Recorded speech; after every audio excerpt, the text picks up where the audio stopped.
Have you ever wondered what was the story behind the arena in Smite? For being the most popular game mode in Smite, I would have thought that someone would have popped up a video about this, some sort of weird trivia facts about it, or something along those lines. But anyway, we're going to be jumping into what exactly the story behind this map really is. During the rule of the Roman Emperor Augustus, the Romans experienced a time of peace, you could say. The military had expanded so far from their sort of inner circle, their inner lands, that those inner lands were pretty much untouchable. This lasted for around 2 centuries or so, and as you can imagine, some of the Romans, they got a little bored, shall we say. They missed certain customs of the Roman culture, and so, because of this, the Colosseum was constructed. They were put to good use. It saw over 3,000 men fight in one day this one time, and on another day it saw the involvement, shall we say, of 9,000 animals. We'll get back to that in just a sec, but we're of course talking about the arena, the Colosseum of the gods here.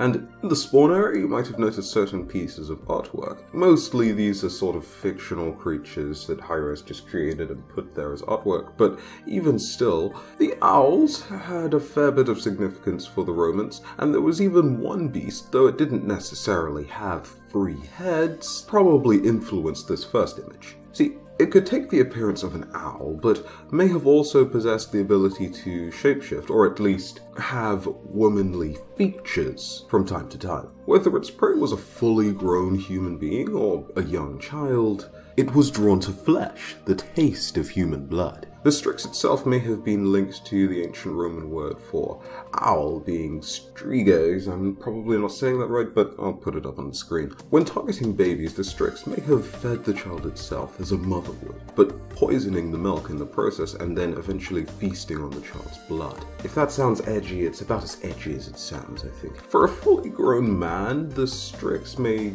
swap up its strategy a little. It might persuade the certain man in particular in the way that only a woman can, if you're catching my drift, and then eventually drain them of certain blood and other liquids in their body. Unlike most vampire-like creatures, the Strix can actually fly. However, it does have a certain weakness to Hawthorn. That being, if Hawthorn is hung around in certain areas, it will just avoid those areas. So if you want to protect yourself from these Strix, well, get yourself some Hawthorn. Next up we have this boar image, and as we already have something that looks fairly similar to the Erymanthian boar, or at least could count as the Erymanthian boar, we're going to talk about that. And during his 12 labors, Hercules had to actually battle this boar. Now, Hercules met his buddy Pholus, who offered him shelter and food, and Hercules graciously accepted these things, but he also asked for wine, and when Pholus said that it wasn't the best of ideas because the other centaurs just, it would have caused problems, Hercules was all, it's fine, I can deal with anything that could happen thanks to this. So he just started gulping down the wine, and when he opened it, it created a certain scent that attracted the other centaurs. When they were pretty upset with Hercules and came to challenge him, he took a log from the fireplace that was very much burning, and I'll let your imagination run wild with what he did with that log. Eventually, fight goes down, Pholus ends up being harmed and dies from his wounds, and Hercules goes on to capture the Erymanthian boar. When he finds the boar, he chases it down and ends up capturing it in a net somehow. And that was pretty much his trial complete. But the boar was very dangerous. It was known to skewer several men when it would come down from its home atop its mountain, which actually is the reason why it gained its name, the Erymanthian boar, just for the mountain's name alone. This thing had very dangerous sharp tusks, you see, and it was a fairly large boar as well. So you can imagine why this was made a trial for the great Hercules. Now, I'm also talking about this one in particular for another reason as well. You're very familiar with the buff camps dotted around the arena on either side, right? You could call them exotic animals in a sense. If you were to see them in real life, you probably wouldn't be particularly pleased or too happy with what your safety might be looking like at that point, but the Romans were known to capture a bunch of different animals from their conquered territories and take them back into their controlled territories, their main territories so that they could have these animals fight in one of these coliseums or arenas. Now, things don't usually go too well for these animals, and we'll get back to that in just a sec, but of course this would have been one of the nicer attractions to the arena, so there you go. But next up we have a certain winged warrior. There's a good chance that this could be someone other than Victoria, but then again there's a really good chance that it's Victoria because it makes sense for it to be Victoria. You see, she was the Roman personification of victory, and she's already in Smite as Nike, but Nike's Greek. Considering that losing a Colosseum match would have most likely meant death, depending on the mood of whoever was that was hosting the event, and of course how much the crowds liked you, because they could influence the host in a way, I suppose, but the decision was ultimately down to one man as to whether you'd live or die if you lost a match. Winners would receive money more times than not, but if the victory was something special, they may even be awarded with laurels, and as you might know, laurels were an item associated with the goddess Nike or Victoria. So besides those reasons, it makes sense for Victoria to be placed somewhere in the arena.